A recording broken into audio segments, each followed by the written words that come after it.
Bien, ya estamos aquí de nuevo para ordenar un poco todo lo que hemos hablado en el video anterior sobre la transmisión de la Sagrada Escritura y de la Sagrada Tradición. Ya sabemos que estamos hablando de tradición con T mayúscula, ¿no? Entonces, bien, vamos a ordenar un poco. ¿Qué nos dice nuestro organizador? Nos dice que Jesús, como primer punto, mandó a predicar el Evangelio. No les mandó a escribir un libro. ¿No? Esto surgió en el proceso para tratar de preservar lo que se transmitía en este mensaje. Sabemos que el mensaje no fue escrito en su totalidad, se escribió las partes más importantes. Ahora bien, ¿cuál es la riqueza que sí tiene la Biblia? Que está escrita por hombres, que quiere decir hombres que recibieron una revelación divina, ¿no? Por inspiración divina. Ya sabemos que la Iglesia acepta como canon bíblico, canon quiere decir canon bíblico, los libros verdaderos, los que son escritos por una inspiración divina, ¿no? Por una inspiración de Dios. Estos canon bíblicos son los que integran la Biblia. Los que son considerados que no son de inspiración divina son los libros apócrifos que no integran la Biblia. Entonces, bien, la Biblia fue escrita por hombres con el lenguaje de los hombres para ser entendido por los hombres. ¿Qué sucede? Que con el pasar de los tiempos el modo de hablar de los hombres ha cambiado. Cada época tenía una forma de hablar diferente y una forma de escribir diferente. Por eso es que en estos tiempos la Biblia resulta tan complicada para algunos de entenderla, porque está escrita en un lenguaje de otro tiempo, de otra época. Entonces el reto no es leerla literal, sino interpretarla entenderla y actualizar algunos conceptos para darse cuenta que el mensaje, el esqueleto sigue siendo el mismo. Solo cambia la forma exterior, la forma o la manera en la que fue redactada. ¿Ok? Entonces, partiendo de ese punto, Jesús no mandó a escribir la Biblia, pero sí es importante porque es el testimonio escrito de lo más importante de su mensaje, ¿no? Y es uno de los pilares que sujetan la fe de la Iglesia Católica.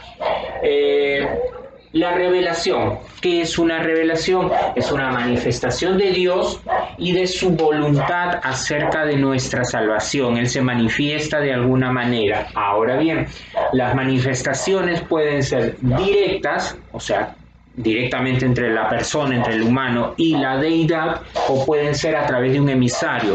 En la religión católica los emisarios son los ángeles.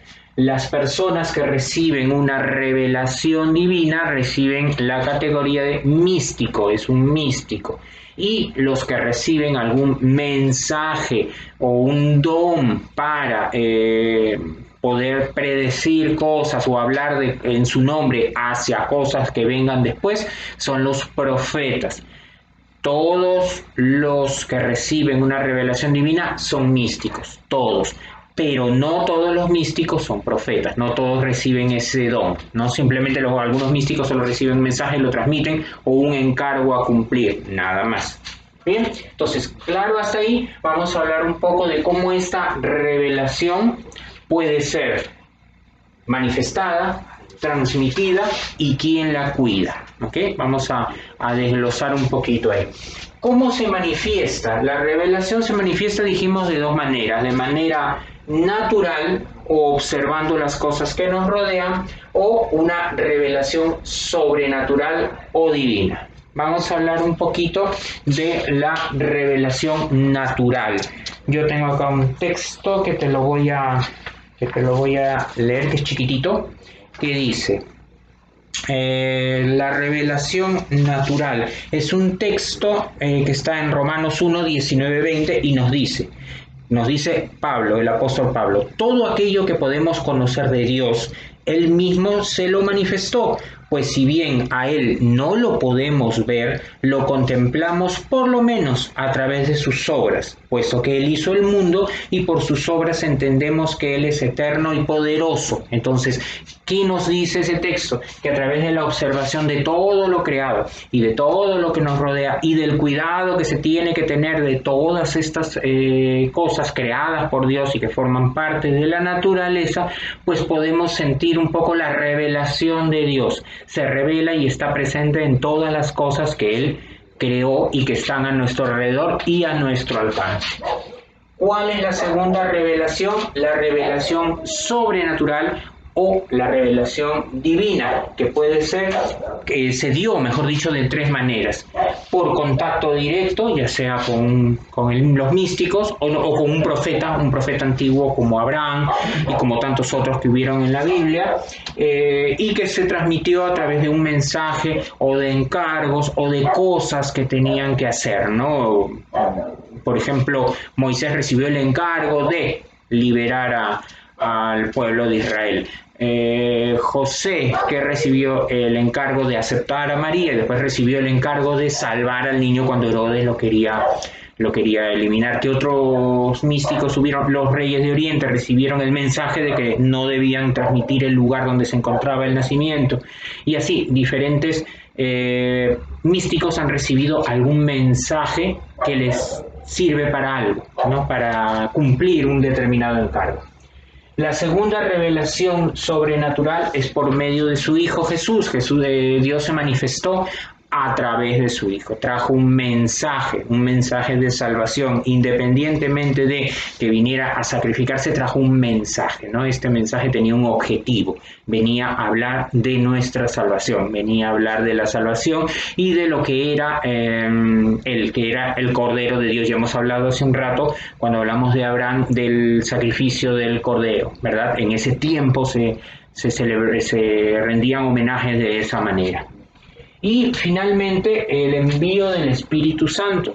En Pentecostés también se reveló la presencia de Dios, y aquí les dio un encargo todavía más fuerte, les dio la fuerza que necesitaban estas personas para transmitir y expandir el mensaje, ya que ninguno de los apóstoles que había seguido a Jesús y que en estos momentos tenían el depósito divino, el depósito de Cristo, se sentían capaces de transmitirlo. Ninguno articulaba bien, incluso dicen que algunos investigadores dicen que Pedro era tartamudo, entonces no podía transmitir el mensaje, no tenían la fuerza, no tenían la llegada. Si bien es cierto, hablaban también ellos hacia los seguidores, estos eran ya seguidores que estaban imbuidos dentro de, que seguían el mensaje de Jesús, entonces obviamente escuchaban a los apóstoles porque traían el mensaje de quien ellos seguían, pero alguien nuevo, alguien para convencerlo, ellos no tenían todavía ese poder como para convencerlos. Entonces, con la venida del Espíritu Santo y la revelación en ese momento, recibieron el don de poderse comunicar y de poder transmitir el mensaje adecuadamente. ¿Okay? Ya tenemos cómo se manifiesta, de dos maneras: natural, sobrenatural, la natural con la naturaleza, la sobrenatural con el contacto directo con la deidad a través de su Hijo y a través de la fuerza del Espíritu Santo. Termino esa parte y vamos a ver cómo se transmite, cómo se ha transmitido de generación en generación esta revelación divina, pues a través de la tradición con T mayúscula apostólica, que son los apóstoles que recibieron el encargo de difundir el mensaje y lo hicieron, lo difundieron. Y también a través de la Biblia, que son los textos escritos, sabiendo que en la Biblia solamente se puso las partes más importantes, lo más resaltante del mensaje, lo que había que preservar exactito, tal cual fue dicho, fue puesto ahí. Todo lo demás quedó a través de la tradición oral, ¿no? La tradición de hablar y de transmitir este mensaje, porque, como hemos visto en la cita que mencionamos en la primera parte del video, si hubieran transcrito todo lo que Jesús dijo, pues no hubieran alcanzado los libros, ¿no? Y la Biblia sería un libro realmente terriblemente largo, ¿no? Entonces, la Biblia transmite lo más importante. Ese es el conflicto que hay con algunas religiones que dicen de que solamente la Biblia es la que contiene la verdad y que la tradición apostólica no.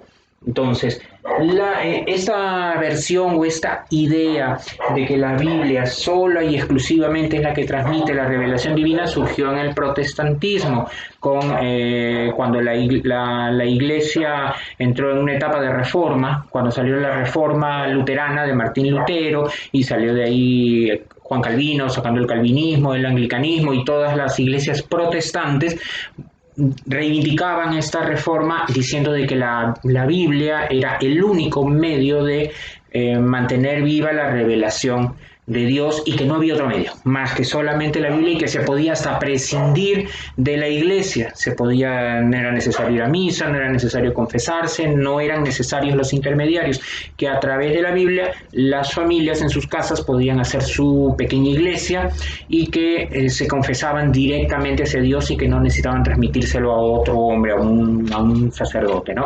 Esto salió a partir de ese tiempo, a partir de las ideas protestantes. La iglesia hizo la contrarreforma, que fue validando y dándole más fuerza a los dos pilares, no tanto la Biblia como la tradición apostólica, y se determinó que no conflictúan entre ellas, sino que se apoyan mutuamente para sostener el mensaje. Finalmente, ¿quién la interpreta? ¿Quién la cuida y quién la difunde? El magisterio de la iglesia. ¿Qué es el magisterio de la iglesia? Pues es la reunión de las altas autoridades como el Papa y los cardenales y los obispos que difunden, cuidan y custodian este mensaje, esta revelación divina. ¿Cuántos magisterios de la iglesia hay que cuidan esta revelación? Pues dos, el magisterio ordinario y el magisterio extraordinario. ¿Qué es el magisterio ordinario? Aquí ha habido un errorcito. Extraordinario.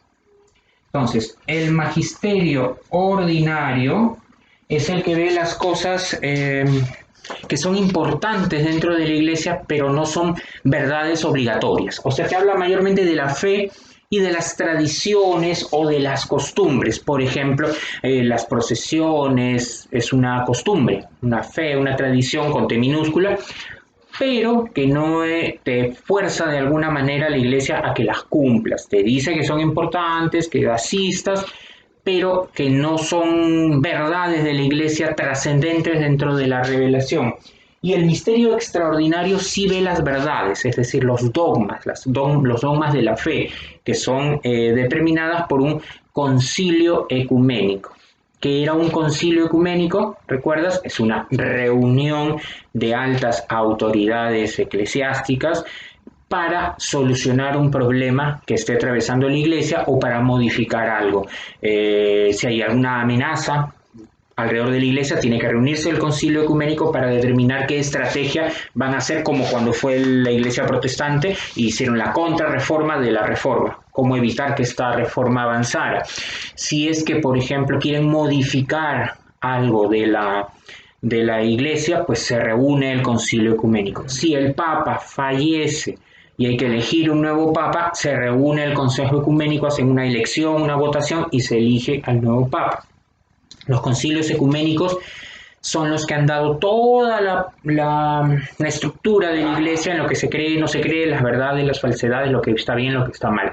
La organizó. Entonces hay muchos concilios ecuménicos que se han realizado desde a partir del siglo II y III. Entonces, cada concilio recibe el nombre de la ciudad donde se realiza, concilio de Trento, concilio de Constanza, según la ciudad, ¿no? El más importante de todos los concilios que hemos tenido en los últimos tiempos es el Concilio Vaticano II entre 1962 y 1965, donde la iglesia se abrió a la comunidad y tuvo una apertura y un florecer, porque la iglesia estaba en ese momento en un momento difícil, porque no tenía aceptación, la gente ya no estaba asistiendo a las celebraciones litúrgicas y estaba perdiendo terreno. Entonces, ¿qué hizo la iglesia? Se modernizó en ese momento, apoyaron a los evangelizadores, haciendo que las Biblias, por ejemplo, que en ese tiempo solo se escribían en latín, porque no se permitía otra lengua vulgar que no fuera el latín para transmitir la palabra de Dios, y la revelación tenía que ser en un lenguaje muy culto. Entonces los pastores, los misioneros que iban a evangelizar, pues no tenían el recurso, ya que la Biblia estaba en otro idioma diferente para los que iban a evangelizar. Entonces pedían hasta que se tradujera a lenguas aborígenes para que pudieran leer la Biblia. La misa también era en latín, que se tradujera al idioma del lugar donde se quería evangelizar. Entonces ahí la iglesia adoptó una posición de apertura en este concilio, se modificaron muchas cosas, se simplificaron muchas cosas, la iglesia floreció, se abrió nuevamente sus puertas, la misa se acortó porque era más larga, se hizo en los idiomas en todos los idiomas del mundo. La Biblia también se tradujo, ¿no? Y hasta marqueteramente la iglesia se difundió de otra manera, porque antes los concilios, la gente sabía que había un concilio porque se anunciaba en las noticias y punto. Los cardenales y los obispos viajaban en aviones privados y llegaban directo al Vaticano. Acá no, acá los sacerdotes y los invitados viajaron en vuelos comunes y corrientes, llegaron a los aeropuertos, hubo prensa que los recibió, los entrevistaron. Entonces la iglesia se aperturó, la iglesia se abrió para eso. Y esto sirvió mucho para la iglesia. El Concilio Vaticano II fue muy importante. ¿Okay? Entonces, estos concilios que te he mencionado son los que han dado las verdades de la iglesia y las reglas bajo las cuales camina o funciona la iglesia, el concilio ecuménico. Muy bien, entonces básicamente esto es un repaso general de lo que es la revelación, que está contenida tanto en la sagrada tradición de la tradición oral de los apóstoles y la tradición escrita, que es las Sagradas Escrituras o la Biblia, donde hay una parte del mensaje, ¿no? Ya tú sabes que siempre junto al tablón está el trabajo de clase, ahí vas a encontrar las actividades que tienes que realizar sobre las clases que estamos haciendo. No te olvides, ahora un punto importante, trata de respetar los tiempos de entrega de tus trabajos, no te pases de la fecha para poder llevar un orden y que tus evaluaciones estén hechas en el momento que tienen que realizarse. No trata de no pasarte de la fecha. Si se te pide, como ya te dije varias veces, pero algunos todavía no lo están haciendo, un documento de Word o cualquier tarea o actividad que tengas que hacer, consignale tu nombre con el grado donde estás. Tu nombre empieza con mayúscula porque es tu nombre propio. Trata de estar siempre pendiente de los errores ortográficos. Ya sabes que en el mismo Word, a la hora que tú redactas, te va a ir subrayando, entonces corrige, que tu trabajo se vean pulcros, ¿ok? Todos los profesores, incluido yo, estamos conectados de lunes a viernes de 3 a 5 a la plataforma del Google Classroom. Si tienes una duda, algo que no entendiste, no sabes cómo resolver, escribes en un comentario interno para el profesor, lo va a leer y te va a responder, ¿no? Y te va a ayudar, te va a orientar para cómo trabajar tu ficha. Ahora, si es que no puedes entrar de 3 a 5 porque es imposible que entres a esa hora, no importa. A cualquier hora que puedas entrar, digitas tu pregunta y el profesor te va a responder en algún momento, en ese lapso que lo va a leer, y ya tú lo lees y con eso puedes realizar tu actividad, ¿no? Todas las actividades son revisadas, se reciben, por favor, cuida la pulcritud de tu trabajo. Pones un título a las tareas que envías, no envíes solamente un texto sin saber de qué se trata, con tu nombre, tu grado, todo, ordena lo bonito, que haya pulcritud en eso. Bien, espero que estés muy bien, cuídate mucho, ya sabes, como te digo, siempre no salgas de tu casa solamente para cosas puntuales y muy breves, y que tengas una buena semana. Ya la siguiente clase estamos juntándonos nuevamente. Cuídate.